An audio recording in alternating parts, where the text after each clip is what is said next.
Kazakhstan is adopting the Finnish experience in teaching school children business literacy. As part of the Youth Year in Kazakhstan, a project has been launched to develop entrepreneurial skills among students. The first stage of the project was 5-day training for teachers and instructors. They will work with future business people. Experts use the Me and My City Finnish program as a guideline. The program covers important topics related to economy, society, entrepreneurship, and formation of the business environment.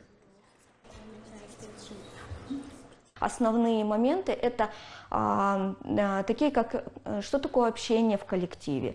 Students learn how to communicate within a team, how to take account risks, distribution of money, and financial literacy. They also find out what society is and what kind of taxes in society. These are the main points of the project. We are not limited to classroom work only. We will create a YouTube channel that will help children to complete tasks. We also want to show success stories of the children. Comics will be used for these purposes. Показывать историю успеха ребят самих.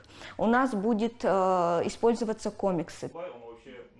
Experts said that skills gained at the end of the project will be a preparatory stage for further training in basics of entrepreneurship course developed by Atamiken National Chamber.